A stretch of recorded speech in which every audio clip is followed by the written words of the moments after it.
and I had Voyager 1 and Voyager 2 data, and that I inspected and studied for quite a while. And that's when I wrote the first book, and I was so surprised at what I found that it took me like the 4 years to get the book published, because I wasn't sure that what I had was really right. And so I looked in many articles and books to see, oh yeah, this sort of fits what they're talking about there. Okay, you're okay, so publish it. And so the book came out in 1985. Okay, and that's the Ringmakers. That's the Ringmakers. But the other one, this one. That's 1971. I had left Lockheed. Uh-huh. Okay. Well, did we build it?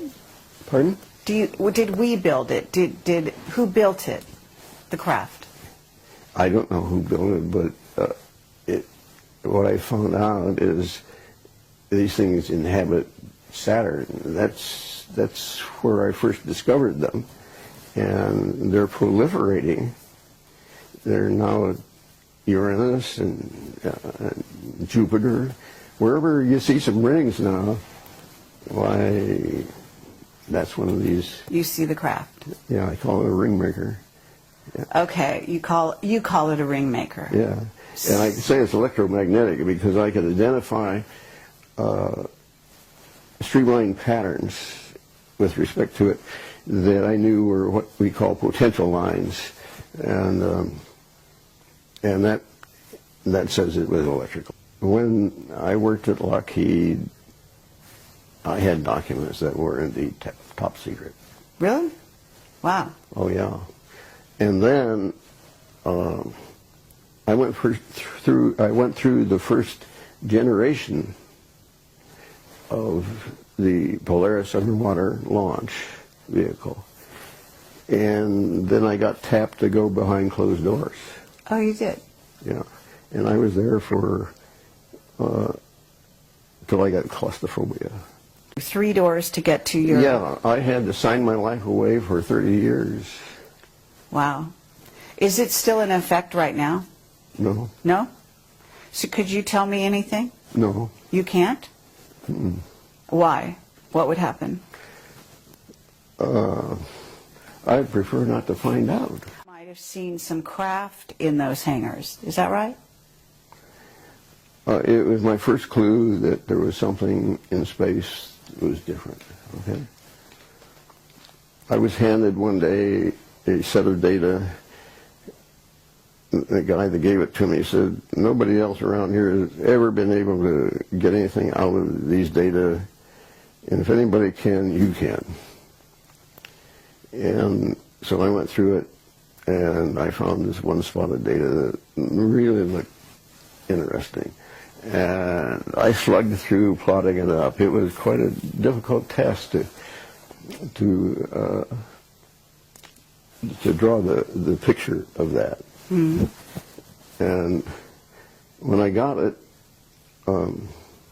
you could tell it was something strange. I didn't, at that time, I have seen one on the ground in Antarctica. You have? Not personally, but an image of one, which I wish I had cut out. Right. So no, these things can come in real low. Yeah. They're all sizes. Mm-hmm. It's the same deal as airplanes. You know, they're Cubs and all that kind of. You know. Right, and so when you're talking about the craft in the rings of Saturn, you're talking about something huge, right? Yes. Much bigger than we could even conceive of. I understand. What is it? I don't know. What was it? 70,000 square feet. I could, in looking down on the rings, I could see parallel lines crossing the ring, all the rings at once. Mm-hmm. That's about as long as you can get them. That's incredible. But I could tell that those lines demarked the outside of an object. Mm-hmm. So Are you sort of saying, when you say you got claustrophobia, I don't know what that means. Do you mean that you became sort of tired of working in this above top secret area? Yeah, no, I'm not tired, and it was very exciting. I got to see everything that went on all over the world. Wow. Nothing much has changed. Yeah?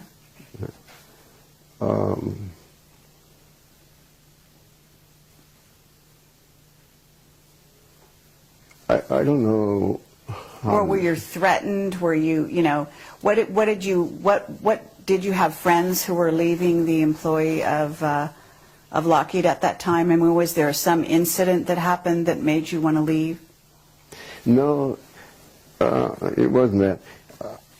Let's just say that you're confined to one room day after day, year after year, same walls, so forth. That's claustrophobia. I see. But I knew that, hey, there's something going on out there, and see if you can't find it. Okay, but have you heard that NASA alters their footage coming from the moon, etc.? I know some of the things they do with it, yeah. Okay, so even their footage is not always dependable, right? Although I guess it's dependable to begin with. It's just that they start altering it later. I have been told by a very reliable source. He asked me what camera did I get that image from on the moon. I said, Hasselblad. And he said, that's right. He says, I thought we darkened that enough that you wouldn't find it. Oh, yes. So you were finding things that they thought they covered up. Yeah. Incredible. Yeah. That must have been a lot of fun. And this guy says, well, I suppose you want me to go out and tell everybody about that. I said, no, I don't want to embarrass you. That doesn't make any difference to me. Whatever you want to do is fine with me. I'm just saying I found what you saw. Then we're able to, sort of look at and keep in sort of pristine condition. I'll tell you, at this juncture, I don't know what I have. I finally went to put it in a vault that the people claim, hey, nobody can get in here, including the government. But unfortunately, somehow, somebody did. Oh, really? Yeah. And what they do, like I have some of it on a laptop, some of it's just on discs and so forth, they garble it. They run it through something and they garble it. So it's no longer... And sometimes there's just nothing on there. And I know that there should be something, and there's nothing. So I don't know how much of the early stuff I can put together. What I do know is I can put together it any time. Okay, so I don't need that old stuff you can tell people. Really? I don't need it. Because you're familiar with the landscapes, you know where things are. I know where, I'm familiar with the landscape. I know pretty much what's going on. It's sort of simple.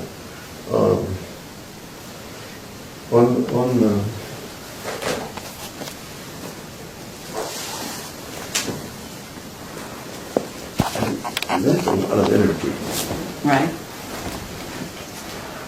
And okay.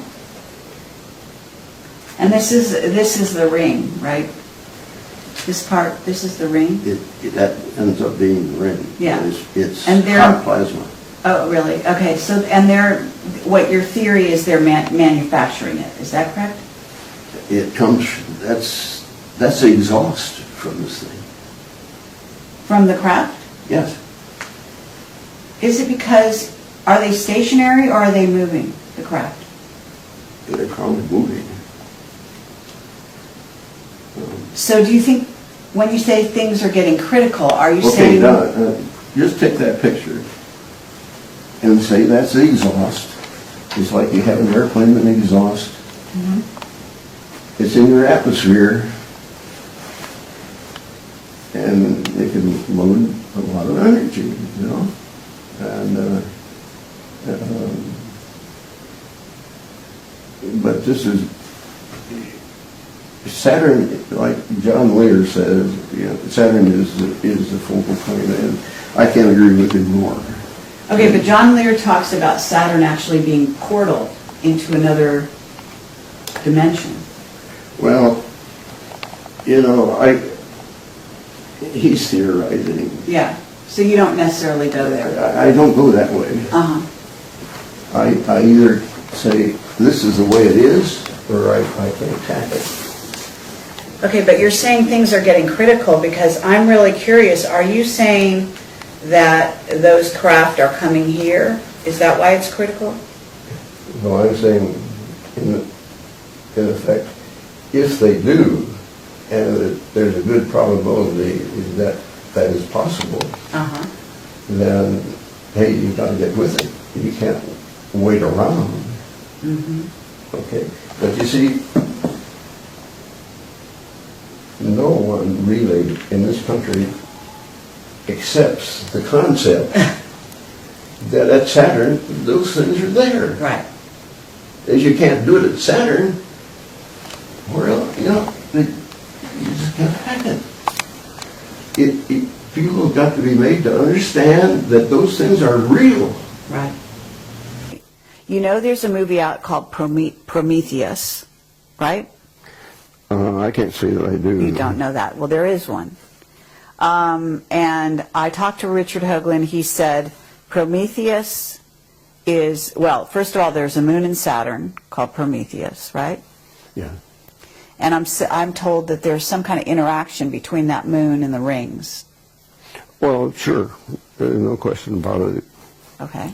Yeah, I would agree with him. And and you say there's something going on now. It's becoming critical, is how you're terming it. Yeah, it's much more prevalent than what we saw in 1985 or a little earlier. Meaning there's more activity on Saturn, do you think, or just more activity around this question about the rings and the craft in the rings? No, there's actual activity. There is. You know, to start off with, Uranus, which is one of the other planets, did not have rings. That's right. But now it does. Right. See? And so that kind of thing is going on. And we really ought to get to the root of it. Okay, do you have a theory on why Uranus suddenly has rings? Well, sure, it's the exhaust just like... so that's how I think the attention is being obtained. And so I would expect something to happen. You would? Yes. When you say something to happen, what are you suggesting? I'm suggesting that Stanford, let's say, well, let's look into what Norm's doing. As far as my own professional organization is concerned, it does not fit at all with their objectives. How is it different? It's too controversial. Your theories, you mean? Now look, this is not a theory when there's data.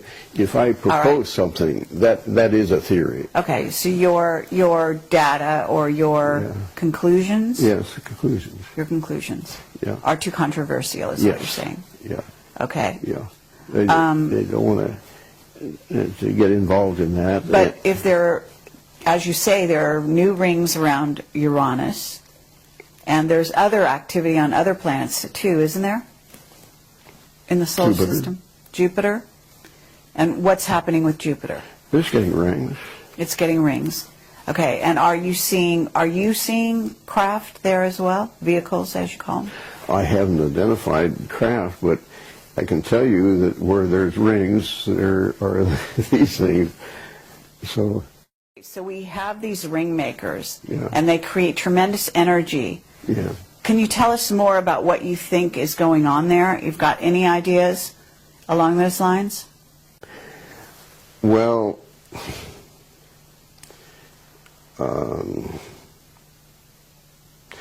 let's just take one that there was this, what do they call them, forward lookers, or these psychologists? Oh, remote viewers. Remote viewers, yes. Right, that's what I'm... I just did an interview with somebody there. Which one? I had heard that there was one that saw something out there in the rings, and they were mining the rings. That's true, yes. Okay. I think I read her book, and she couldn't see anything from the side, but when she looked from the top down, why, that's when she saw things. I see. I happen to been able to uncover what she saw. Really? Yeah. And what did you... I would say, I don't think they're mining the rings. I think they're nursing from the rings. Oh, in other words, you think they're using the energy to power their craft. Yeah, that's where new ones are getting their energy. New vehicles are getting their energy? Yeah. You start out small, just like a baby, and they get bigger. Oh, right, because you say that you believe they're sort of like alive. Do you believe they're plasma vehicles, what's called a plasma vehicle? Have you heard that terminology? Well, I've never heard them called plasma vehicles, but I can understand why somebody might say that, yes. Mm-hmm. Yeah, I wouldn't make a big deal over that. Okay, I've heard that the vehicles out there they actually fly close to the sun, and they power themselves up on the sun, and then they go back into... I wouldn't be surprised, yeah. I've noticed some go in there, and it means that they're capable of withstanding those high temperatures.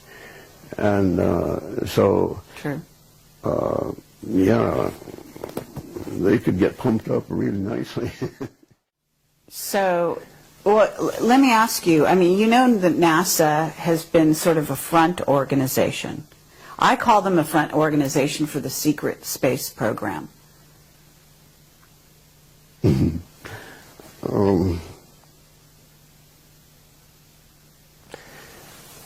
I don't know about being front. Well, when I say front, I mean, if you have an organization that deals with the public, interfaces with the public, and also misleads the public on certain things, by doctoring photos, by, covering up certain things, by only releasing certain things, that's a front organization, isn't it? Okay, all right. I guess you're entitled to do that. Okay. So if we were to look at the situation a little closer and find out who are the insider organizations, certainly Lockheed would qualify. Would you say that the defense industry are all in the know? No. No? No. Lockheed only recently has been getting images themselves. Mm-hmm. And having worked there, I don't think there'd be anybody that would be capable of doing the kind of work I have been doing. I did come up with something that they could do. It required the services of one of the gents that knew how to program the computer. And that was the advantage of the outfit. They said, it can handle any size computer that there is. And, okay, so the day came, and this fellow's name that owned the company, his name is Jack, and Jack called a fellow in and says, Norm's ready for you to program. Jack, I'm going to have to think about that. Can I tell you over in the morning what my decision is? Yeah, think it over. Next day came, he says, Jack, I can't do it. I am an aerodynamic specialist, and if I do this other, I'd ruin that. It's a no-go. Oh, how interesting.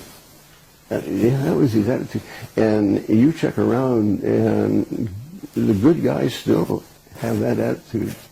Right, that they don't want to get their hands dirty. They don't want to be sort of tarred with the same brush. They've chosen, their route. Straight and narrow. Yeah, you come along and deviate them. They can't hack it. Very interesting. Do you believe that we're communicating with them?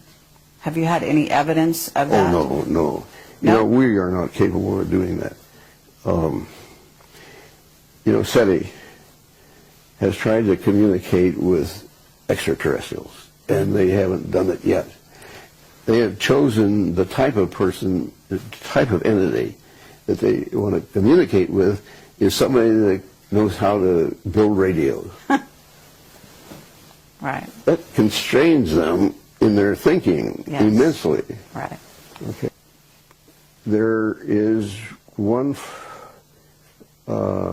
flight out to Saturn where the instrument flew by the ring. And the idea was to sense the plasma in there. It had a wide frequency range, and it turned out to be plasma. And so it ticked, and they knew the speed, and they knew the time it took to pass the ring, and so they knew how thick it was. And now that was a plasma indicator. Okay.